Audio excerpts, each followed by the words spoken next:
शांति। 20/24 के महावाक्य बाप दादा के।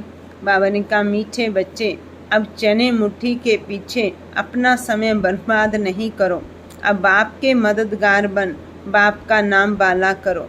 विशेष कुमारियों प्रति बाबा ने पूछा, इस ज्ञान मार्ग में तुम्हारे कदम आगे बढ़ रहे हैं, उसकी निशानी क्या है?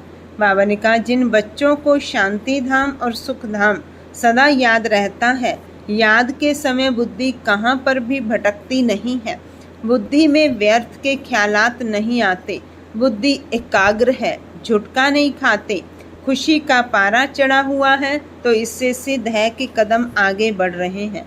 ओम शांति। बच्चे इतना समय यहाँ बैठे हैं, दिल में भी आता है कि हम जैसे शिवालय में बैठे हैं, शिव बाबा भी याद आ जाता है, स्वर्ग भी याद आ जाता है, याद से ही सुख मिलता है, यह भी बुद्धि में याद रहे। हम शिवालय में बैठे हैं तो भी खुशी होगी।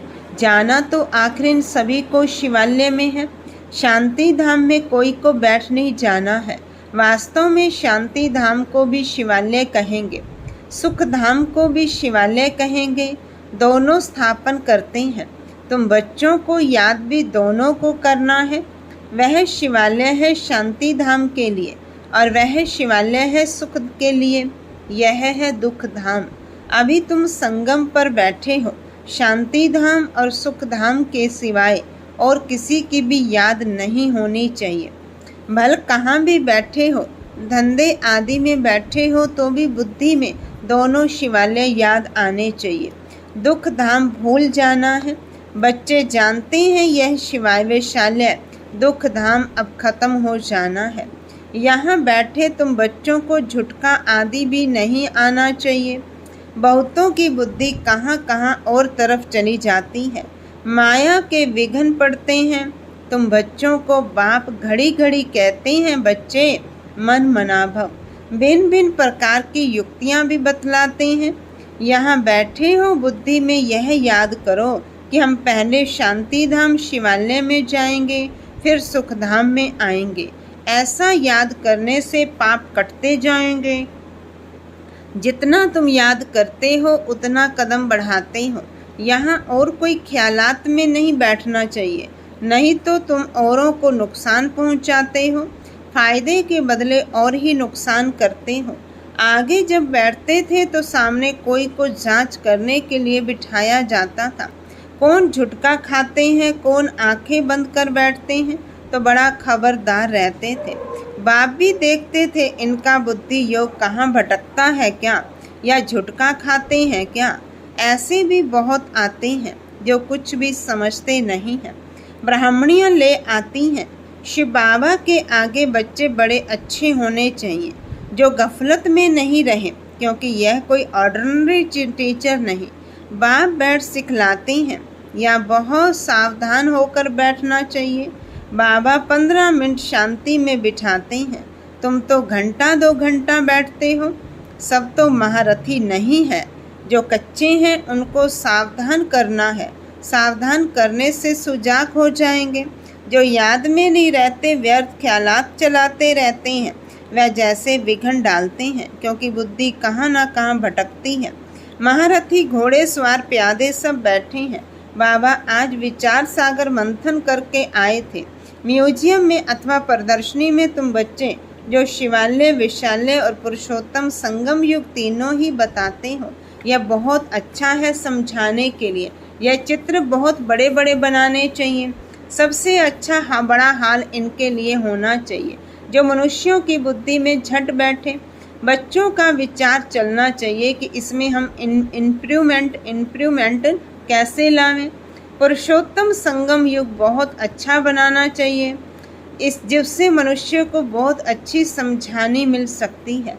तपस्या में भी तुम 5-6 को बिठाते हो, परंतु नहीं, 10-15 को तपस्या में बिठाना चाहिए।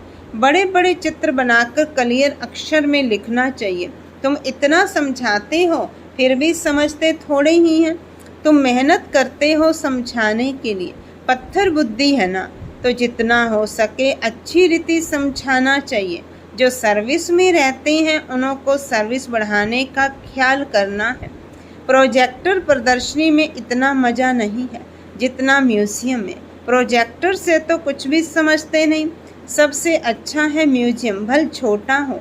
एक कमरे में तो ये शिवालय, विशालय और पुरुषोत्तम संगम युग का सीन हो। समझाने में बड़ी विशाल बुद्धि चाहिए। बेहद का बाप, बेहद का टीचर आए हैं तो बैठ थोड़े ही जाएंगे कि बच्चे MA BA पास कर लें। बाप बैठा थोड़ा ही रहेगा, थोड़े टाइम में चला जाएगा। बाकी थोड़ा समय है तो भी जागते नहीं। अच्छी अच्छी जो बच्चियां होंगी वह कहेंगी कि इन 400-500 रुपए के लिए क्यों हम मुफ्त अपना टाइम बर्बाद करें। फिर शिवालय में हम क्या पद पाएंगे? बाबा देखते हैं कुमारियां तो फ्री हैं, भल कितना भी बड़ा पगार हो तो भी यह तो जैसे मुट्ठी में चने हैं, यह सब खलास हो जाएंगे, कुछ भी रहेगा नहीं। बाप चने मुट्ठी अब छुड़ाने आए हैं परंतु छोड़ते ही नहीं हैं।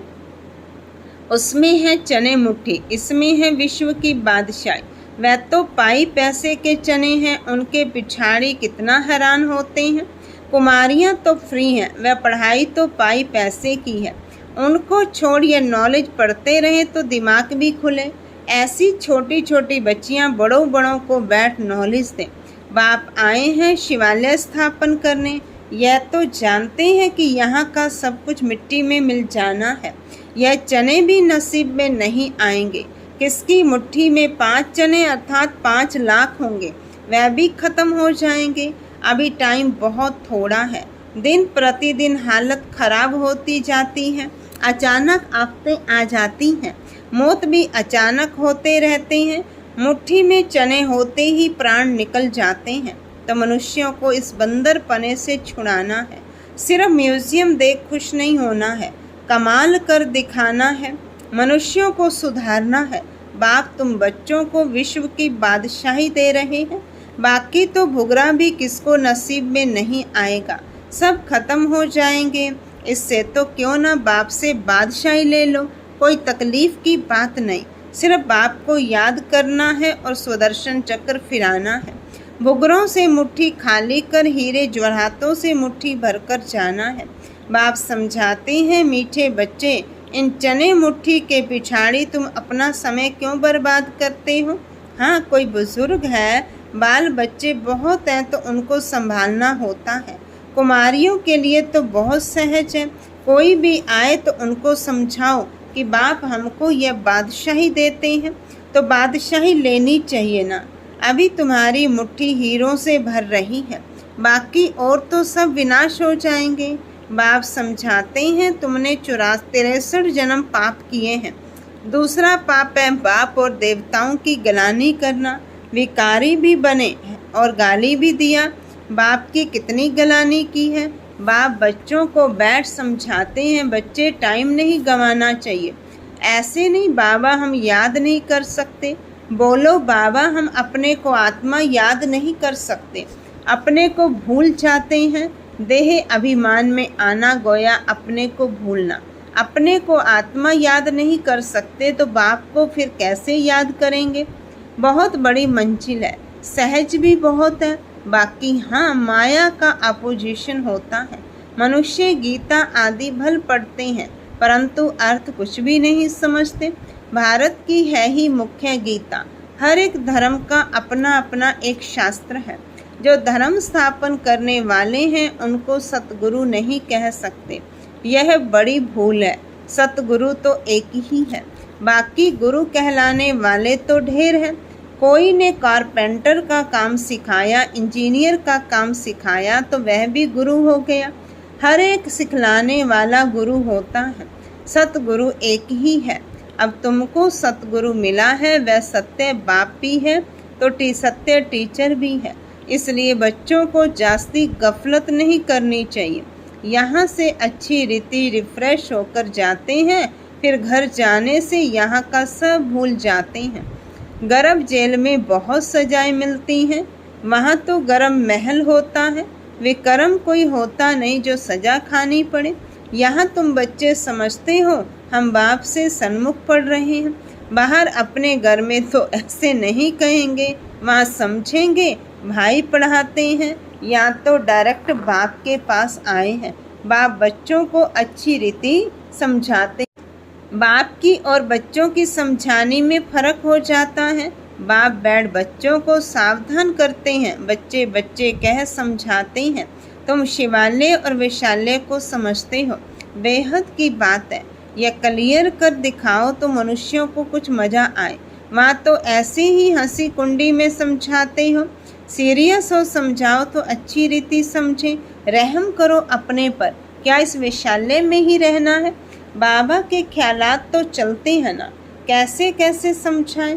बच्चे कितनी मेहनत करते हैं, फिर भी जैसे डिब्बी में ठिकरी। हाँ हाँ करते जाते, बहुत अच्छा है।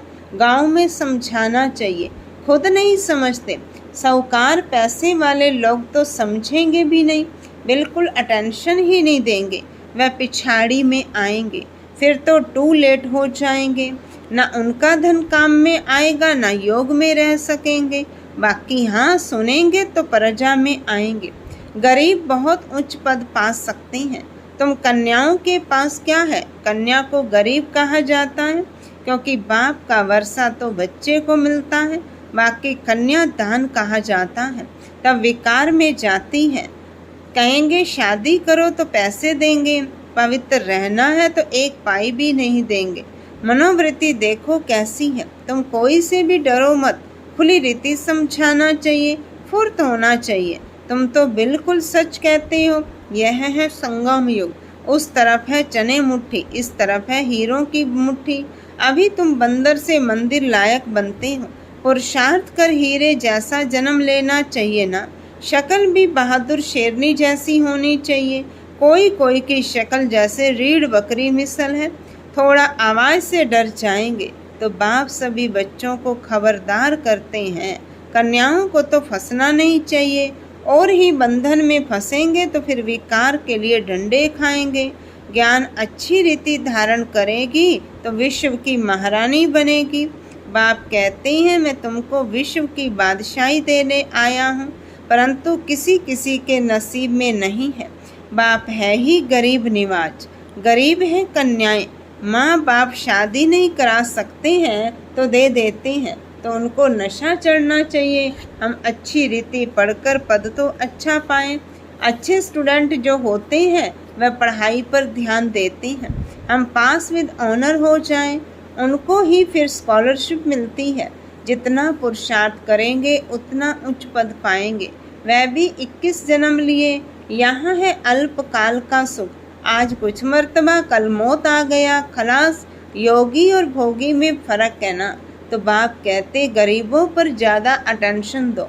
साहूकार मुश्किल उठाएंगे, सिर्फ कहते बहुत अच्छा है, यह संस्था बहुत अच्छी है, बहुतों का कल्याण करेगी, अपना कुछ भी कल्याण नहीं करते। बहुत अच्छा कहा, बाहर गए खलास। माया डंडा उठाकर बैठी है जो हौसला ही गुम कर देती है। एक ही थप्पड़ लगाने से अकल चट कर देती है। बाप समझाते हैं भारत का हाल देखो क्या हो गया है। बच्चों ने ड्रामा को तो अच्छी रीति समझा है। अच्छा मीठे मीठे सिक्की लदे बच्चों प्रति माता पिता बाप दादा का याद प्यार और गुड मॉर्निंग। रूहानी बाप की रूहानी बच्चों को नमस्ते, रूहानी बच्चों की रूहानी बाप दादा को नमस्ते। बाबा नमस्ते। धारणा के लिए मुख्य सार। पहली पॉइंट, चने मुट्ठी छोड़ बाप से विश्व की बादशाही लेने का पूरा पुरुषार्थ करना है। किसी भी बात में डरना नहीं है। निडर बन बंधनों से मुक्त होना है। अपना समय सच्ची कमाई में सफल करना है। दूसरी पॉइंट, इस दुख धाम को भूल शिवालय अर्थात शांति धाम सुख धाम को याद करना है। माया के विघ्नों को जान उनसे सावधान रहना है। वरदान है, गीता का पाठ पढ़ने और पढ़ाने वाले नष्टो मोहा स्मृति स्वरूप भव। गीता ज्ञान का पहला पाठ है ऐश्वर्यी आत्मा बनो और अंतिम पाठ है नष्टो मोहा स्मृति स्वरूप बनो। पहला पाठ है विधि और अंतिम पाठ है विधि से सिद्धि। तो हर समय पहले स्वयं यह पाठ पढ़ो, फिर औरों को पढ़ाओ। ऐसा श्रेष्ठ कर्म करके दिखाओ जो आपके श्रेष्ठ कर्मों को देख अनेक आत्माएं श्रेष्ठ कर्म करके अपने भाग्य की रेखा श्रेष्ठ बना सके। स्लोगन है, परमात्म स्नेह में समाये रहो तो मेहनत से मुक्त हो जाएंगे। परमात्म स्नेह में समाये रहो तो मेहनत से मुक्त हो जाएंगे। अच्छा, ओम शांति।